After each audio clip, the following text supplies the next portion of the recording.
Hey peeps, me. Just wanted to say thank you to the first 1,000 subscribers. Couldn't have done it without ya. Anyway, if you haven't already, why are you not pressing the subscribe button? Get over there and press subscribe. You never know, I might treat you with something really crazy if we get to 2,000. Like, come on, who don't want a treat? Okay, so today we're going to talk a little bit about social media. And I know this is a topic that I'm always asked about, whether it's from my students, whether it's on my actual social media, people talking about, you know, that they struggle with keeping up with content, showing their face on content, all of that. I know it's a struggle for lots of people. And it was a struggle for me. So this is what I wanted to talk about today, because you know what, even using this as an example, YouTube, it's something I have never ever done before. I have no clue what I'm doing. I'm just here with my phone, with a light in the background and a tripod, chatting to you guys, whether we're doing waxing tips, whether we're, I don't know, talking about something that's helpful in the industry. We're just here to help one another. Think of it as an unfiltered diary. That's what you've got to think of. Your social media is an unfiltered diary. It's you showing your personality. Personality sells all day long. Anybody, if you think of anyone that is successful, or anybody that is big on social media, they don't have to actually be an extrovert, but they show elements of their personality. Whether that element of their personality is that they like things that are minimalistic, or they're like a tidy person who has tips on cleaning. Some people have faceless accounts. You don't even have to show your face nowadays, but you have to be creative, you have to be consistent, and you have to showcase you. Whatever way that comes, you need to showcase it. Consistency is something that everyone needs to get to grips with. And even myself, I've made huge mistakes along the way where I have started and then come away and then got frustrated because it hasn't carried on with the flow that it was weeks ago. But if I look at what's changed, weeks ago, I was doing more content and I was being consistent with it. I was answering back to people's questions.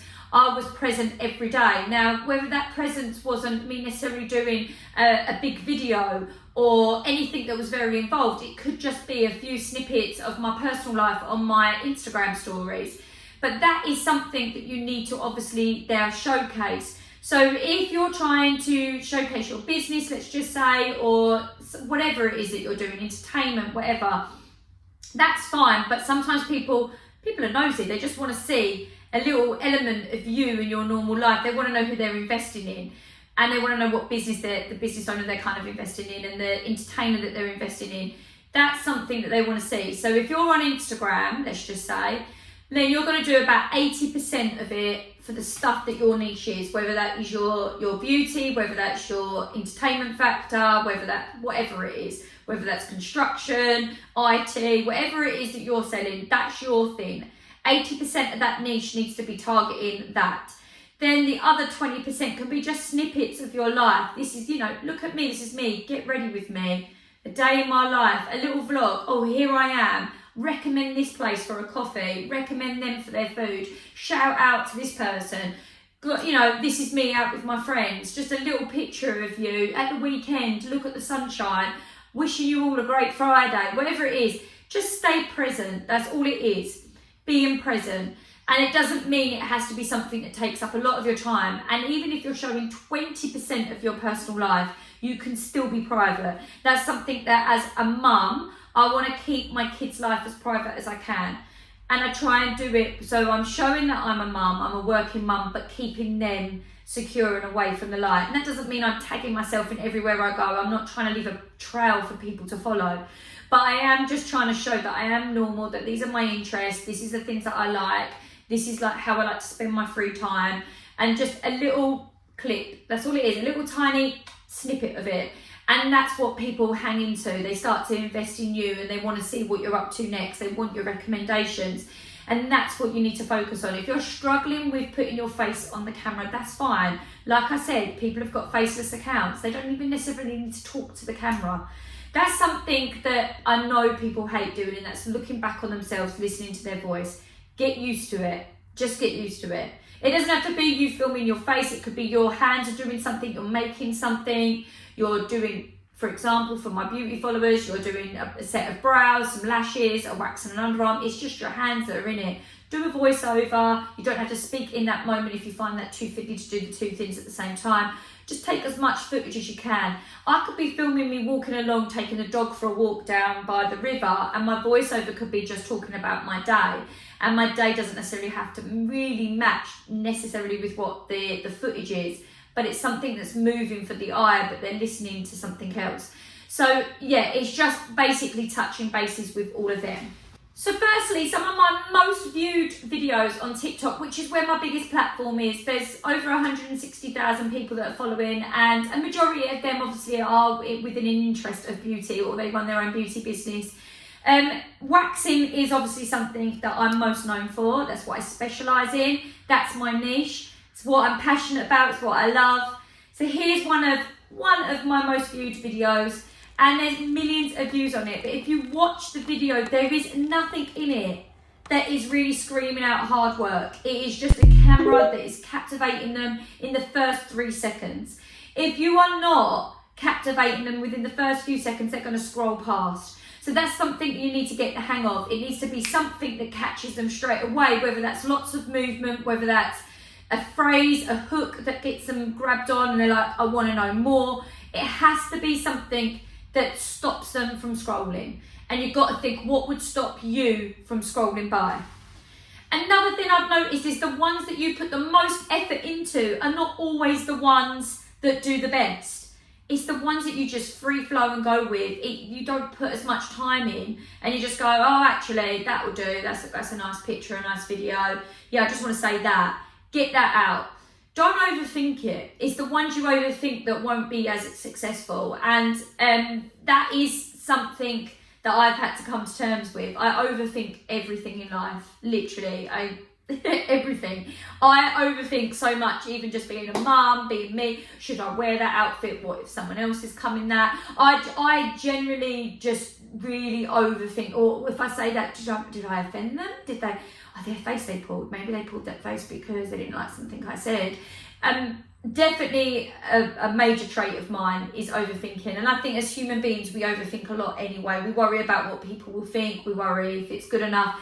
But we naturally mimic our environment. So if you're sitting on your social media and you're scanning through people's stuff and you're seeing something successful with someone else, we're going to mimic it because we want a piece of that.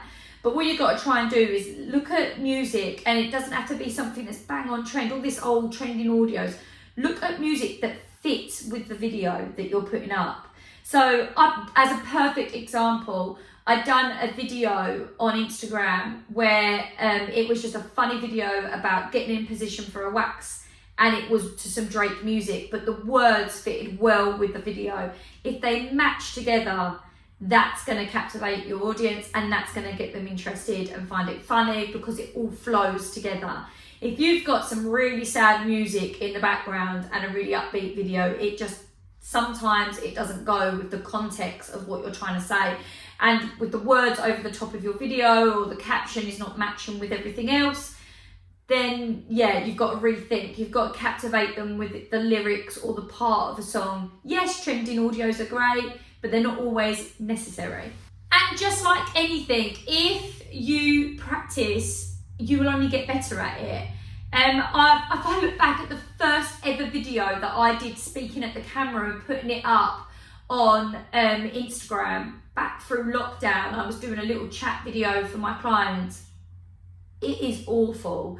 I cringe. You can see that I've got a barrier up. I'm not letting my actual personality come through. I'm not speaking how I should speak, which is just like myself. I'm doing what I think everybody wants to hear. You can see I'm uncomfortable, I'm awkward, I'm not giving eye contact to the camera, I'm looking everywhere else but the camera. Think of this phone, your camera, whatever it is that you're recording, as the person that you're staring at, like you're talking to somebody. as much as it feels alien and it feels weird, the more you do it, the more at ease it will start to show through the camera. So your first few videos are going to be cringy, they are going to be awkward, but you've got to get through them to make it feel more natural and make it feel more like you. So don't be afraid to experiment and get it out there. And if you're worried about what people will say, or if people will share it or make fun of you, let them get on with it. Because then people aren't the ones that are out there doing it. Even if they are successful, then so what? Let them get on with that. That's their thing. People talk all the time. People will always gossip. They will always make judgment thoughts, whether that's within themselves or they share it. Why let that stop you from being successful? Because as soon as you're successful, they all want to know you. So I hope you guys have found this video helpful today.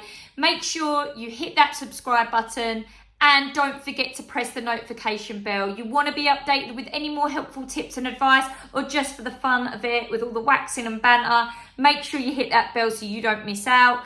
Until then, people, peace, love and happy waxing.